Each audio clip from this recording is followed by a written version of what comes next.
Bienvenue dans cette nouvelle vidéo. Présentation d'un véhicule, et véhicule que j'aime beaucoup, dans la catégorie que j'aime beaucoup surtout, la catégorie des vannes à toit relevables. Et celui-là on l'attendait depuis un moment en plus. L'Adria, donc le van Adria sur le porteur Renault, donc en finition suprême en plus, donc c'est pour ça qu'il est gris à l'extérieur. Et on va voir à l'intérieur ce que ça donne, quelles sont les modularités face à des véhicules qu'on connaît bien parce qu'on les travaille depuis un peu plus longtemps, qui sont les style van. Donc on va voir les petites différences et qu'est-ce qu'il y a de mieux, de moins bien. On commence tout de suite par l'extérieur. On l'a dit, vu qu'on est sur le suprême, on est en peinture gris à l'extérieur. On retrouve aussi les jantes alu. Ça fait partie du pack suprême. Fermez la porte. Donc avec les autocollants en noir, le fond de la deuxième fenêtre, enfin là où on peut avoir des vides des fois sur les trafics, est noir aussi. En autocollant, c'est vrai que c'est plutôt discret, c'est bien. On a vu le petit logo Adria devant, la petite bande noire avec l'actif pro, tout va bien. À noter, pare-choc peint, avant et arrière, radar de recul. Donc le haillon arrière qu'on a l'habitude de voir sur les vannes et sur du trafic standard. Le branchement électrique, parce qu'on est bien sur un véhicule aménagé, donc avec une batterie cellule. Et le remplissage de l'eau. On retrouve à l'avant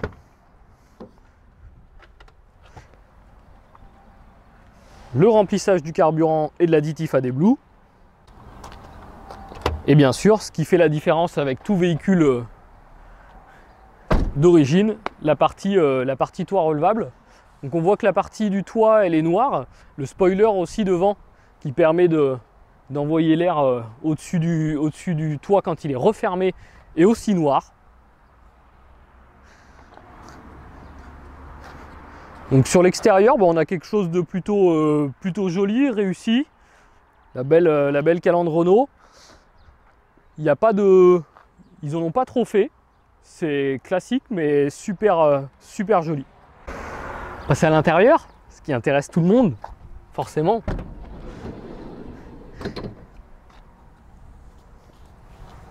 Donc, bienvenue à l'intérieur de cet Adria suprême. Donc un intérieur en implantation plutôt classique.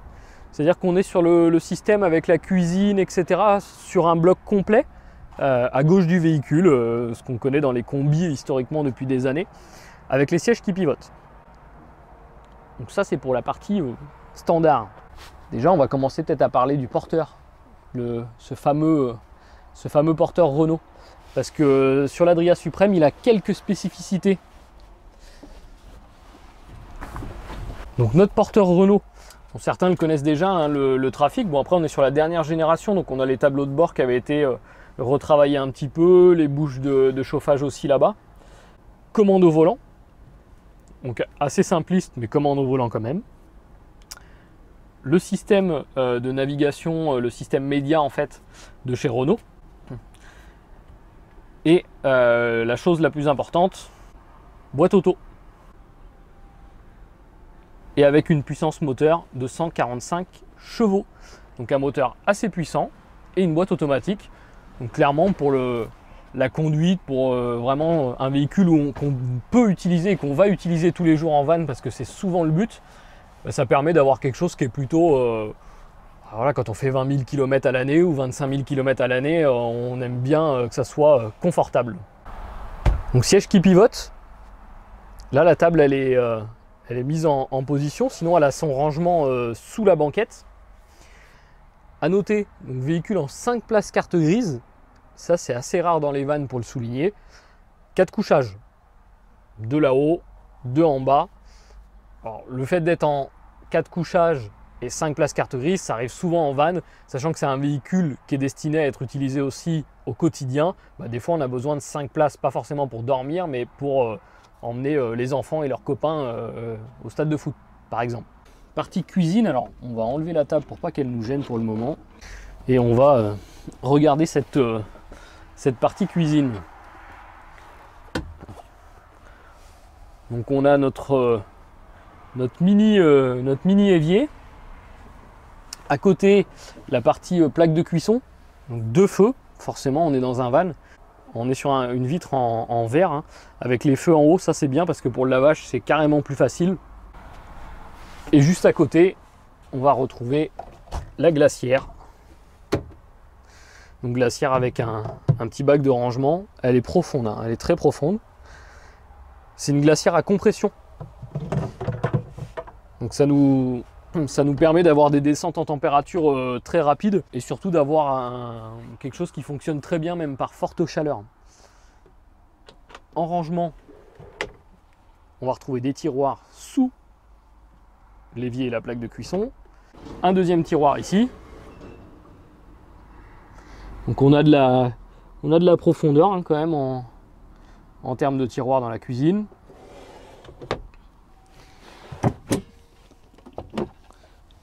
On va retrouver, donc ici c'est notre emplacement pour la batterie. Suivant la taille de votre batterie, il vous restera un petit peu d'emplacement pour du rangement. Après, si jamais vous mettez une très grosse batterie pour être très autonome, vous aurez forcément plus de place de rangement. On a aussi un autre rangement sous la banquette. Donc ce rangement là, dans le fond on a tout ce qui est kit anti-crevaison et ici de l'espace de rangement. C'est aussi l'endroit où on va pouvoir ranger la table.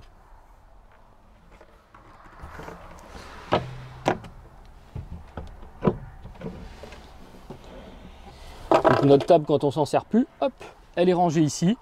Elle prend pas de place. On n'a pas besoin de sortir à l'extérieur pour pouvoir la récupérer comme dans certains vans où on est obligé de sortir dehors. Si jamais il fait pas beau, on a juste à tirer, on la récupère et on la pose. Alors certains d'entre vous auront déjà, je pense, rapidement remarqué, la banquette elle est sur un système de rails, de glissière. Alors ça se fait de plus en plus dans les vannes. Ça permet aussi de la modularité en fait du système, d'avoir une banquette soit repoussée, soit remise en avant pour gagner de l'espace de rangement derrière. Donc là on est sur un système de tirettes. Et on va pouvoir bouger la banquette comme on souhaite. Donc, ce qui permet notamment, si c'est des enfants qui sont derrière et qu'on veut les rapprocher un petit peu de la partie avant, en roulant pour pouvoir discuter, parler, etc., ben, c'est possible. Un point que vous n'avez peut-être pas vu, mais que moi j'ai bien senti sur le système de banquette, il y a des banquettes qui sont plus ou moins lourdes et plus ou moins faciles à bouger. Celle-ci est ultra facile. Vraiment, on tire les 2 tirettes, on lève la poignée, ça coulisse vraiment tout seul, vraiment sans aucun effort. Donc ça, c'est un gros point positif quand même. Là, franchement, je lève la poignée, mais je force à peine sur la banquette. Hein. On a les petites sécurités à repousser après. Et je vais laisser le lit à la fin vraiment de la vidéo pour que tout le monde reste bien jusqu'à la vidéo, parce que c'est le clou du spectacle. Tout le monde veut voir le lit là-haut. On va regarder le lit en bas avant. Parce qu'on a dit que c'était un 4 couchages. Donc on a 2 couchages là-haut et 2 couchages en bas. Donc la banquette, elle va nous permettre de faire un lit. Tac.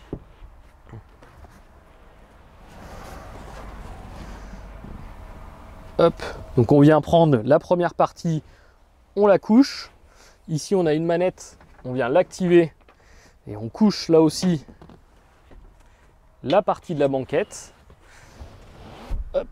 Et après on va pouvoir coucher le dossier pour pouvoir faire le lit.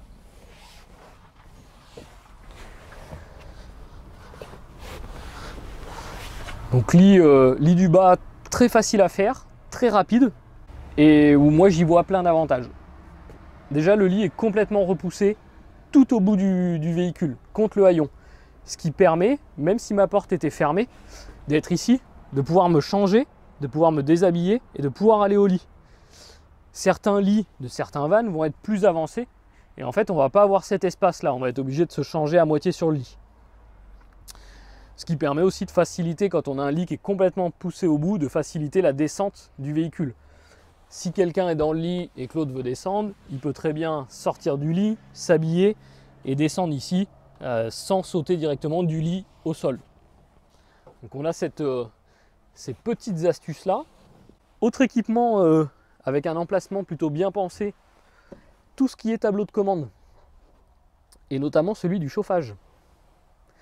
Donc là on est sur le côté droit du véhicule, on a notre tableau principal pour les éclairages, les auxiliaires et autres, mais ça à la limite c'est pas trop ce qui nous intéresse. Proche du lit, ce qui nous intéresse c'est le système de chauffage. Là on va vraiment pouvoir régler son chauffage et à la limite le baisser le matin quand on veut se lever ou le monter dans la nuit s'il fait trop froid sans avoir à se lever du lit.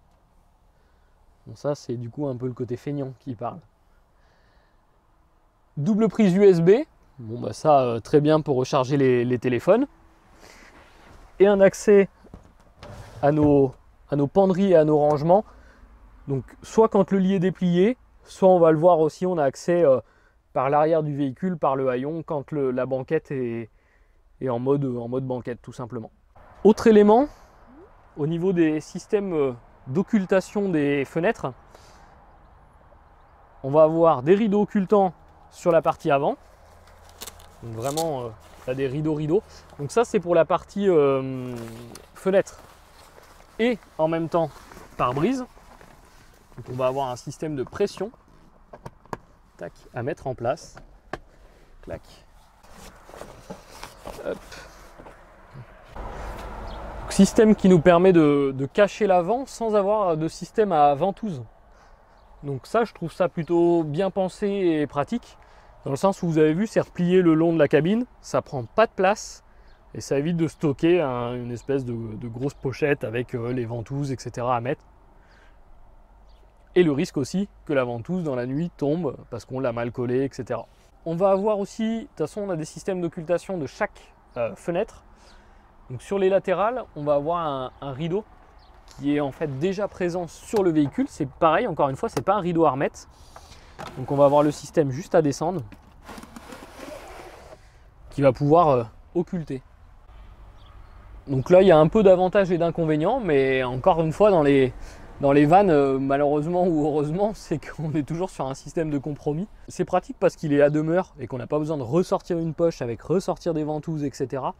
Par contre, une couleur foncée aurait permis de voir un peu moins de lumière à l'intérieur. On a la même chose sur la fenêtre latérale droite, et par contre, on va encore avoir un système de rideau sur la partie haillon. Donc pour cacher l'arrière, c'est encore un rideau comme celui-ci qu'on va vous montrer en deuxième partie. A noter que dans la cuisine, on voit qu'il y a encore petite prise 12 volts là, petite prise de 120 à côté. On est pas mal. On va aller voir au niveau du haillon ce qui se trouve à l'arrière et la petite marche aussi. Ça c'est bien pour éviter d'avoir trop à sauter, à descendre quand on descend du van. On fait une petite marche d'entrée. C'est à la fois pas grand chose mais à la fois agréable au quotidien.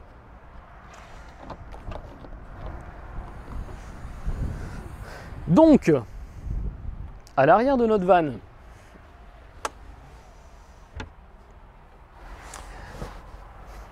donc là j'ai relevé la partie de la tête de lit, des pieds du lit, suivant dans le sens où on se met.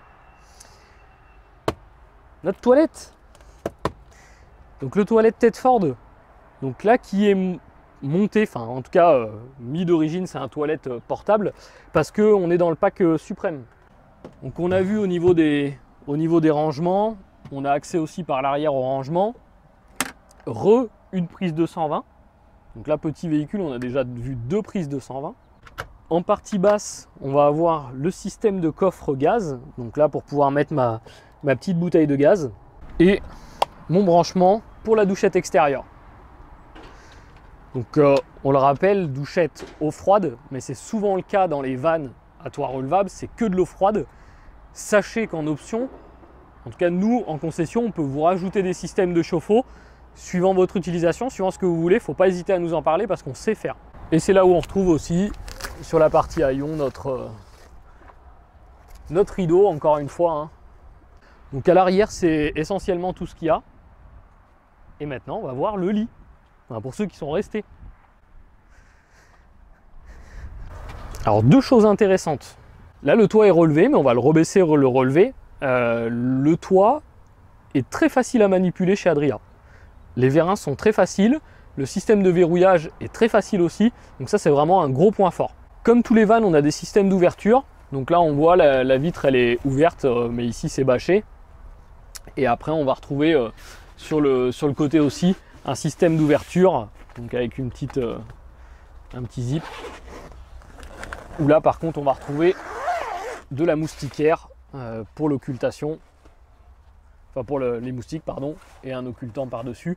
La moustiquaire, elle est ouvrante. Donc ça, c'est bien aussi. Autre point positif. Sur certains vannes, en fait, on n'a que moustiquaire ici. Donc c'est bien, ça laisse passer un peu d'air, mais si jamais il n'y a pas de moustique, le fait d'ouvrir la moustiquaire, ça laisse passer encore plus d'air.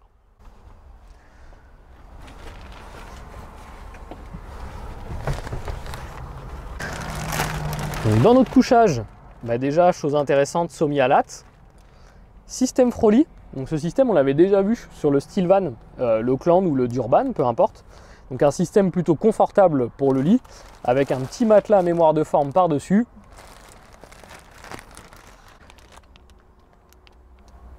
On est pas mal, hein. Donc, au niveau du lit, on peut attacher le matelas avec des pressions. Donc ça, c'est assez bien et assez intelligent parce que pour un retour d'expérience que j'ai, quand vous montez dans le lit et qu'il n'est pas attaché, des fois ce qui se passe, c'est que le matelas il a tendance à glisser. Donc soit vous le poussez un peu plus au fond et il remonte, soit vous le retirez quand vous sortez. Donc là, le fait de pouvoir le mettre des pressions, il ne bouge plus. Autre élément donc intéressant, ça vient du fait qu'on est sur le Renault. Le Renault ayant une caisse carrée, cubique, on a des dimensions de lit qui sont dans les plus grandes dimensions par rapport à tous les vannes qui existent. Donc quelqu'un qui veut un grand lit, qui veut un véhicule avec un grand lit, eh ben, le porteur Renault va être adapté à cette utilisation-là.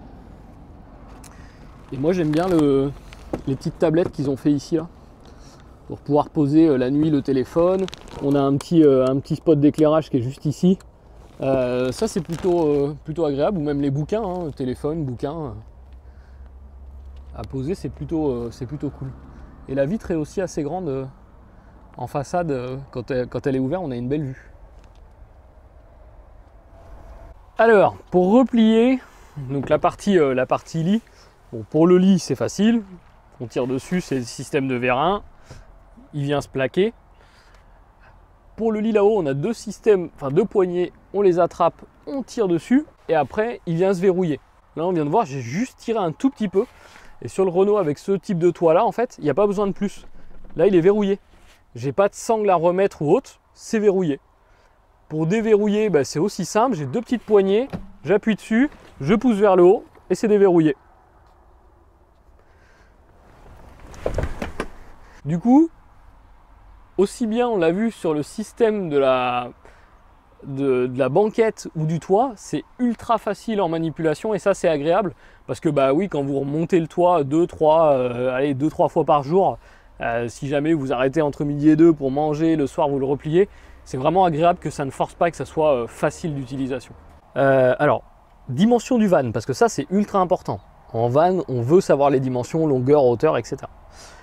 On fait 4,99 m de long, donc moins de 5 mètres. En largeur, on fait 1,96 m. En hauteur, on fait 2,03 m. Alors celui-ci fait 2,03 m parce qu'il est en jante alu de 17. Donc vu qu'il a des grandes jantes, il est un petit peu plus haut que 2 mètres. Encore une fois, on en avait déjà parlé dans une vidéo précédente, et ceux qui aiment les vannes l'ont peut-être déjà vu. On avait fait la vidéo du Stillvan, du Durban, de l'Oakland. En van, tant qu'on reste sur des dimensions inférieures à 2,05 m, on voit que dans la majorité du temps, on n'est pas embêté. 2,03 m, vous n'aurez pas de soucis, la plupart des barres vous allez passer, en péage vous resterez en classe 1, donc aucun souci vis-à-vis de ça. Donc réservoir d'eau propre sur celui-ci 20 litres, réservoir d'eau usée 30 litres.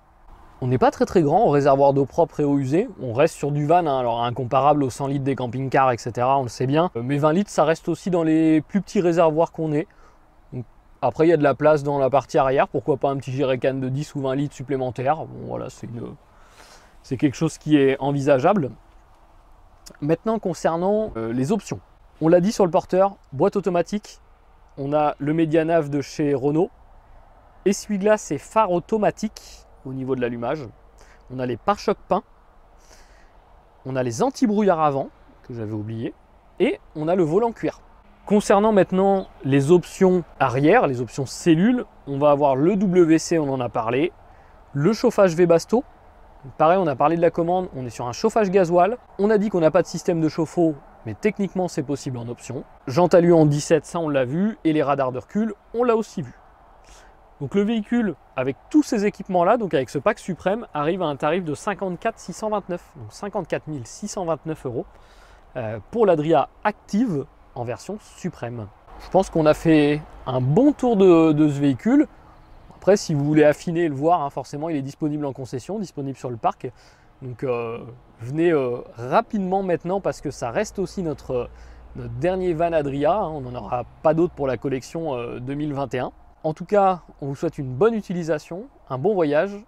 Bye bye.